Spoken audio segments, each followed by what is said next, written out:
Bueno, pues solo digámosle ya, amadísimo Padre. Te damos gracias una vez más por esta oportunidad que nos permites de poder reunirnos. Te pido que permitas que pueda atesorar esta bendita palabra y ser hacedor de ella. Gracias, Padre. Gracias, Señor Jesucristo. Y gracias, Espíritu Santo. Amén y amén. Fíjense que vamos a leer un Mateos 3:1. Es corto, en adelante. El título dice: Predicación de Juan el Bautista. Como lo hemos manifestado, no aparece nunca ahí, pero si vamos a leerlo ahí, parece que no está saliendo ahí. No sé qué lo tiene ahí, tal vez moviéndole un poquito. Ahí está.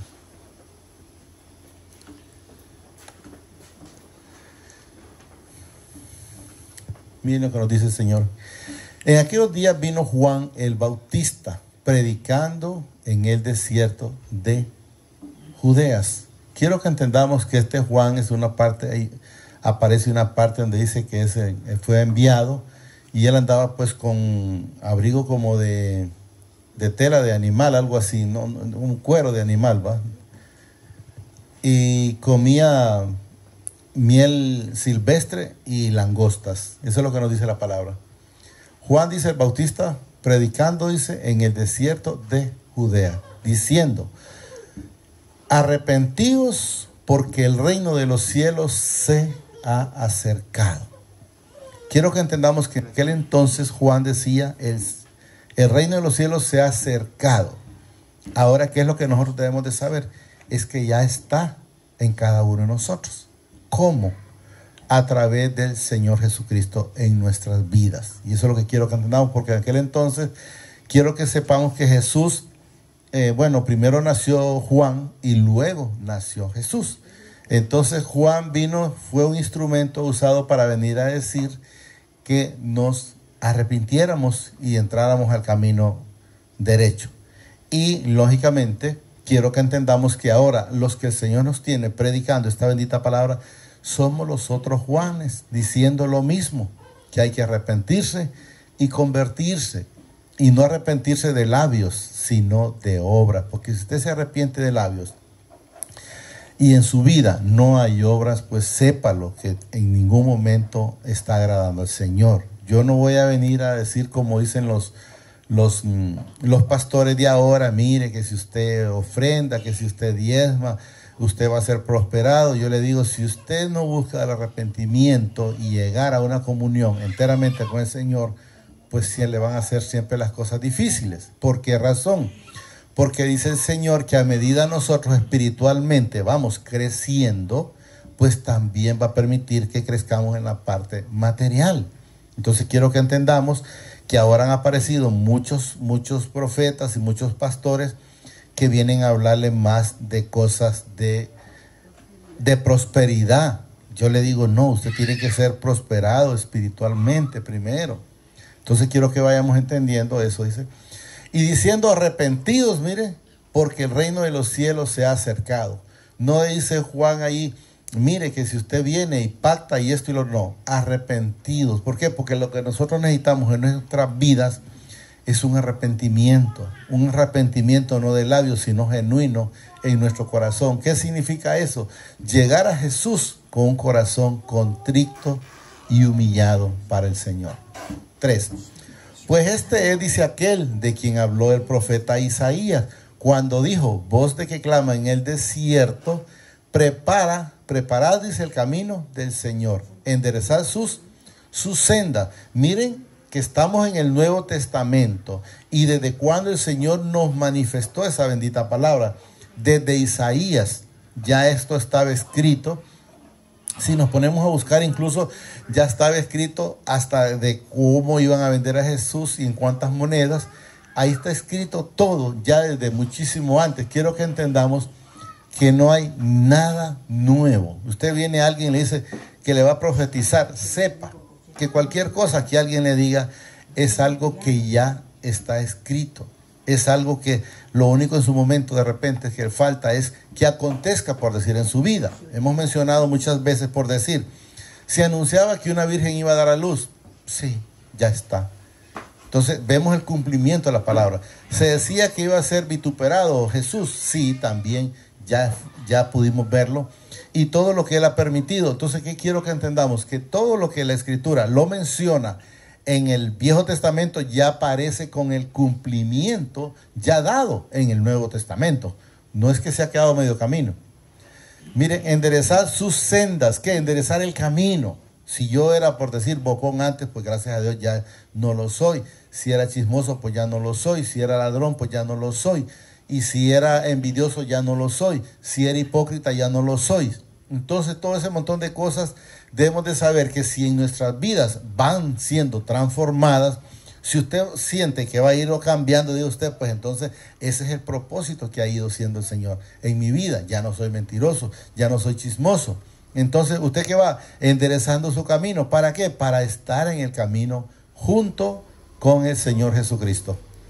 Y Juan estaba, dice, vestido ahí, dice, de pelo de camello, y tenía un cinto de cuero alrededor de sus lomos. Y su comida era, miren, langosta y miel silvestre. La gente siempre va a ver una situación, siempre va a hablar por algo. Por ejemplo, si podemos ver, lógicamente no está ahí, pero sabemos que está. Cuando Juan solo comía langostas y miel, decían que demonios tenía. Cuando Jesús vino, acompañó a que la gente comiera y estaban bebiendo ellos ahí, ya dijeron que Él era comelón y bebedor. Entonces quiero que entendamos que siempre la gente va a hablar algo. Entonces quiero que entendamos que eso así es como está en la palabra. 5, miren. Salía a él, dice, Jerusalén, esos son pueblos, y toda Judea, dice, y toda la provincia de alrededor, o sea, todas las comunidades, llamémoslo así, del Jordán. Y eran, miren, bautizados por él en el Jordán. ¿Quién es él? ¿Quién los bautizaba? Se llama Juan el Bautista. Él vino a bautizar. Si usted mira, antes de todo eso, no aparece donde la gente era bautizada, pero Juan sí vino. ¿Por qué? Porque a él fue enviado a venir a bautizar. Quiero que vayamos entendiendo. En el Jordán, no había terminado. En el Jordán, un poquito para abajo, ahí, confesando sus pecados. Quiero que entendamos una cosa. ¿Qué hizo el ladrón de la cruz cuando fue crucificado? Uno de ellos recibió a Jesús. Y no solo lo recibió, sino que también, miren lo que dice ahí, confesando sus pecados. Él vino y se confesó. Él dijo al otro ladrón de la cruz, cállate, a la verdad, nosotros sí hemos pecado. ¿Qué estaba haciendo él en ese momento? Era confesando sus pecados. A la verdad, nosotros sí hemos pecado. Y le dice, él está reconociendo a Jesús, en ninguna manera ha pecado. Entonces quiero que entendamos que él estaba mencionando que había sido pecado. Por ejemplo, la mujer del flujo de sangre, ¿qué hizo primero? Arrebató su milagro. Pero cuando Jesús, ya llamémoslo de esa manera, la encaró, ella tuvo que manifestar que su pecado. ¿Qué significa encarar? Ella confesó sus pecados, confesó el problema que tenía.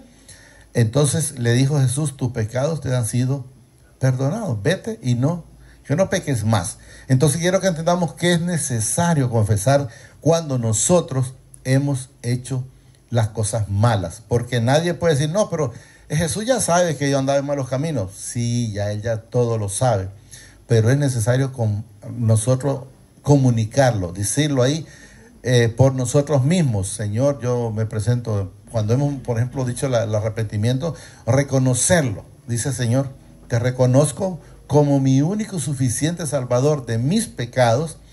Entonces ahí estamos reconociendo y lo aceptamos a Él como tal. Eso quiero que entendamos.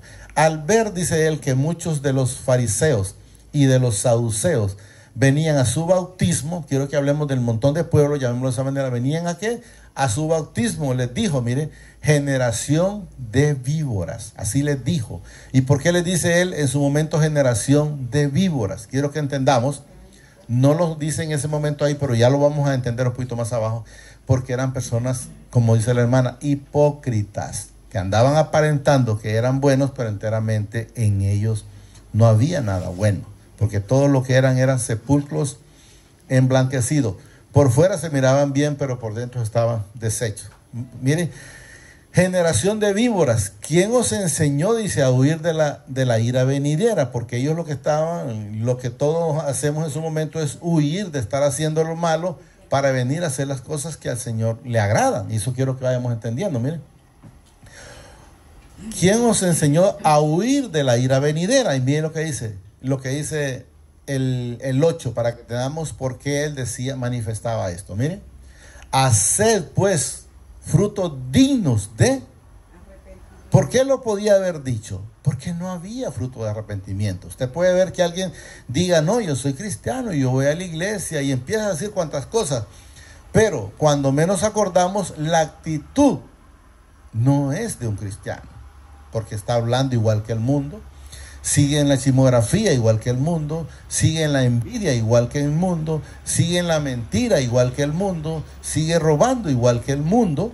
Entonces, ¿qué quiero que entendamos? Que en ellos lo que menos había, nos dice la palabra, eran frutos dignos de arrepentimiento. O sea, no había un arrepentimiento en su vida, porque eso es lo que nos manifiesta la palabra, sino, como decimos nosotros, de labios, pero enteramente en el Señor no estaban allá. ¿Ven?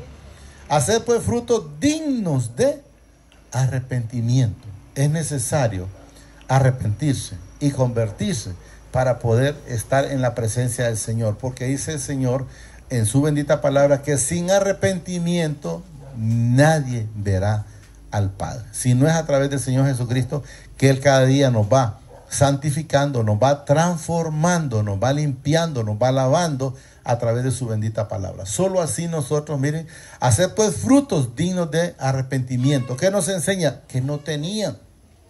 Seguían siendo las mismas personas hipócritas, y debemos de ser completamente diferentes. Seguían mintiendo.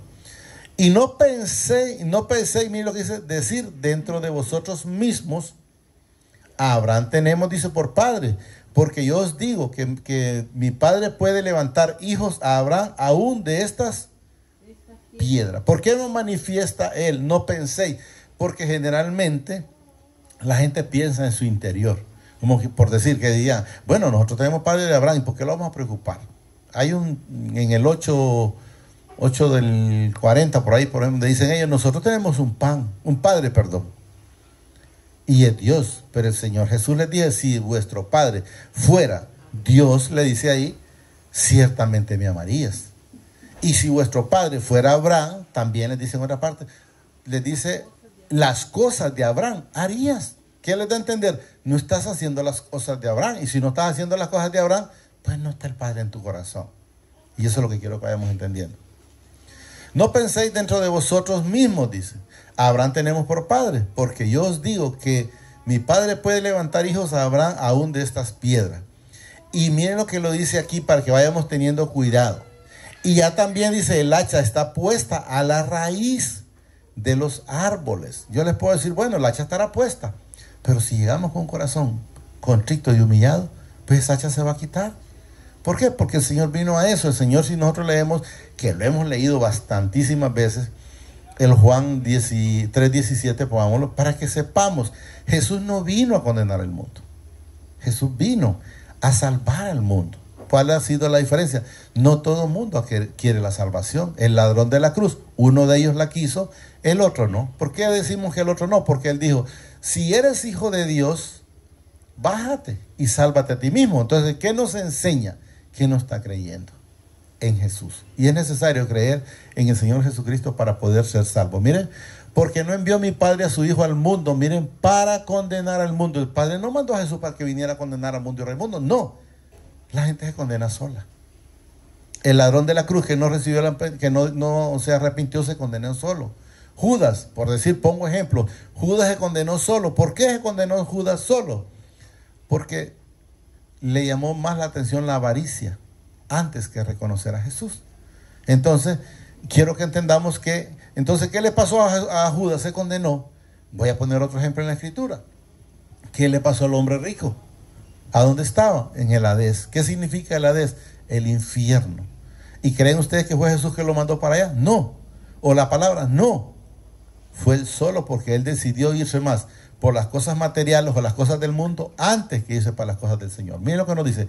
Porque no envió mi Padre, dice, a su Hijo al mundo, miren, para condenar al mundo, sino para que el mundo, aquí quiero que referamos a todas las personas, sea salvo por él. Entonces, si las personas siguieran a Jesús, pues son salvos. No lo quieren seguir, pues se van a condenar. Y nos dice el 18. El que en él cree no es condenado. ¿Estamos claros? Solo es de creer. Y luego dice, pero el que no cree ya ha sido condenado porque no ha creído en el nombre del unigénito Hijo del Padre. Entonces, ¿por qué se condenan? Porque no creen. La salvación está para todos. La bendición está para todos. Pero no hay quienes no la van a poder recibir porque no se arrepienten. Vámonos donde estábamos en el Mateos 3, íbamos por el 9 creo. Entonces quiero que entendamos que nosotros lo único que necesitamos es un corazón contrito y humillado, al cual dice la palabra que el Señor no desprecia. El 10 íbamos. Y ya también dice, el hacha está puesta, miren, a la raíz de los árboles. Quiero que entendamos que el hacha está puesta, pero a los hijos de desobediencia, no a los hijos de obediencia, porque miren lo que nos dice. Así, a la raíz de los árboles, dice, por tanto, miren, todo árbol que no da buen fruto es cortado y echado en el fuego. O sea, es tirado al infierno, quiero que entendamos. Entonces quiero que entendamos, el hacha entonces ¿para quién es? Para los que no dan fruto. Si usted da fruto, sepa que el hacha no está puesta para usted. El hacha está puesta para los desobedientes, porque repito, y ya también el hacha está puesta, dice, a la raíz de los árboles. Por tanto, todo árbol que no da buen fruto es cortado y echado en el fuego. O sea, ¿quiénes son los que van a ir al infierno o a ese lago de fuego? Los que no son de obediencia, sino hijos de desobediencia. Si usted está en obediencia, diga usted, esa hacha no es para mí. Pero si está en obediencia, usted no se tiene que preocupar. Preocúpese si está en desobediencia. Y mire lo que nos dice el 11. Yo a la verdad os bautizo en agua para arrepentimiento. Eso es lo que vino a hacer Juan. Mire, yo a la verdad habla de él mismo. Yo a la verdad dice, os bautizo en agua para arrepentimiento. Pero mire lo que nos dice cuando habla ya de Jesús. Pero el que viene tras mí, cuyo calzado yo no soy digno de llevar, miren, es más poderoso que yo. Él os bautiza en Espíritu Santo y fuego. Entonces nosotros somos bautizados ahora a través del Espíritu Santo. Yo, si ustedes me dicen, pero hay gente que todavía se bautiza, yo respeto, pero a mí él me dice que quien me bautiza a mí se llama Jesucristo y nos va a bautizar, dice, en el Espíritu Santo y fuego. Entonces quiero que entendamos. 12.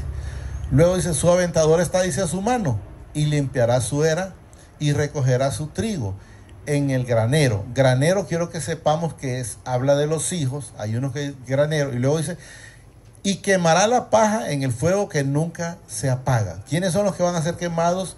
Los que estamos hablando, los que son hijos o árboles que no dan fruto, o personas que no dan fruto, porque es lo que manifiesta, mire. Y quemará, dice, la paja en fuego que nunca se apaga. Ustedes hemos leído, por decir, el hombre rico y Lázaro. No Lázaro el que fue resucitado los 4 días, sino el que estaba en el Hades, en el infierno. Dijo él, Padre Abraham, manda a Lázaro, le dice, que moje su dedo porque estoy en este lugar de tormento. Y podemos ver lo que decía ahí donde estábamos viendo, que era algo que ese fuego nunca se apaga. Esa tribulación, una vez que las personas llegan allá, no tienen más. El 8, 13:8. Ahí, ¿verdad? Él entonces, vamos a leer este que dice la hermana, puso la hermana. Él entonces, dice, respondiendo, le dijo, Señor, déjala todavía este año, dice, hasta que yo cabe alrededor de ella y la abone. ¿qué es lo que nos enseña aquí? En este 8, es que hablando el Señor Jesucristo, porque yo soy lo que manifiesto, dice, mire, lo repito. Bueno, voy a repetir desde 7. Y dijo al viñador, he aquí, dice, hace 3 años que vengo a buscar fruto en esta higuera y no lo hallo. Cortarla para qué, inutilizar también la tierra. Y luego dice aquí, él entonces respondiendo le dijo, Señor, déjala todavía este año hasta que yo cabe alrededor de ella y la abone. Y si diere fruto, bien, y si no, la cortarás después. Entonces, ¿qué quiero que entendamos? Jesús fue a la cruz por eso, para darle la oportunidad a usted y a mí, que si nosotros, Él viene y nos abona, como dice la palabra, entonces tenemos que dar fruto. Y si damos frutos, entonces sabemos que no vamos a ser cortados. ¿Cuándo son cortados? Cuando la persona no da fruto. Y eso es lo que quiero que entendamos. Estábamos en Mateo 3.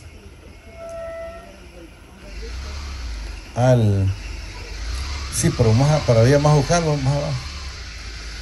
Ese es el del hombre rico que quiero que entendamos. Miren el 22, para que miremos el 22, para que miremos que hay una diferencia en los hijos de obediencia y una diferencia en los hijos de desobediencia. Mire, aconteció que murió el mendigo, está hablando de Lázaro, y miren quiénes lo llevaron, y fue llevado, dice, por los ángeles. ¿A dónde? Al seno de Abraham. Y murió también el rico, miren.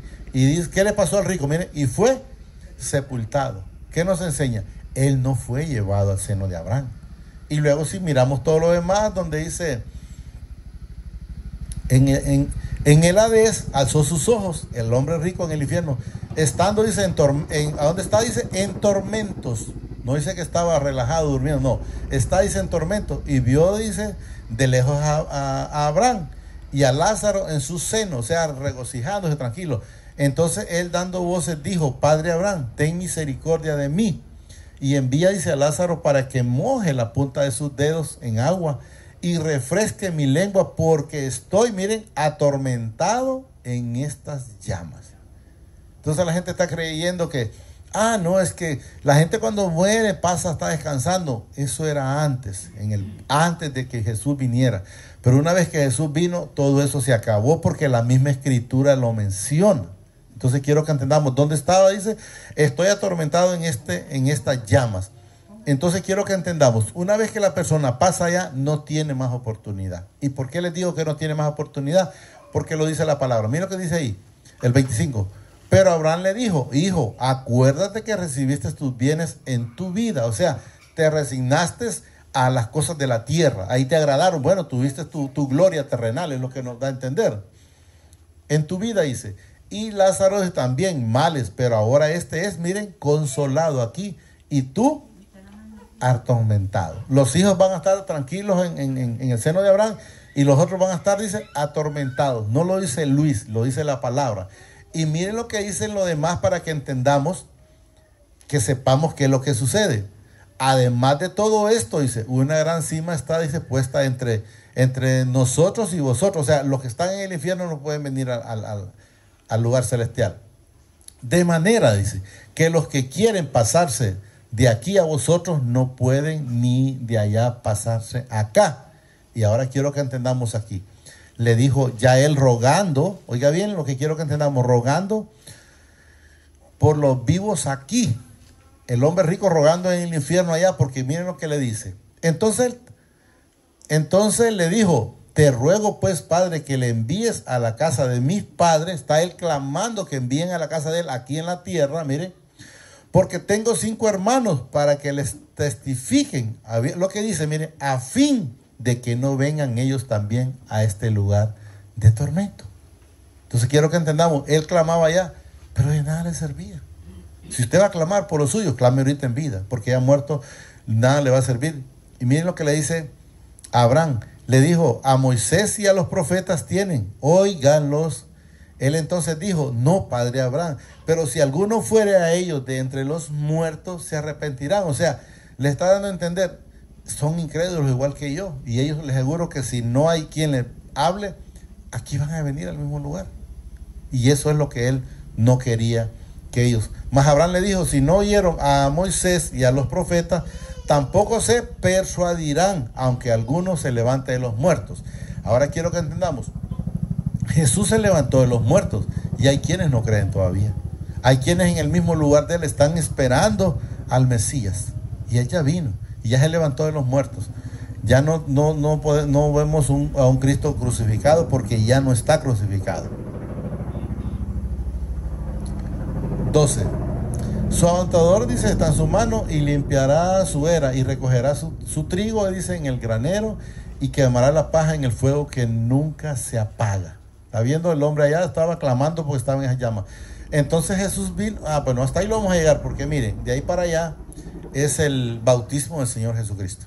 Pero creo que lo podemos leer, es poco. Sí, se puede. ¿Cómo estamos con el tiempo? Lo voy a leer rápido, miren. Entonces Jesús vino de Galilea, dice, a Juan, al Jordán, para ser bautizado por él. Quiero que entendamos, y cualquiera puede, me imagino que podría decir, pero ¿por qué Juan bautizó a Jesús si Jesús era mayor que Juan? Jesús lo hizo porque él cumplió todo.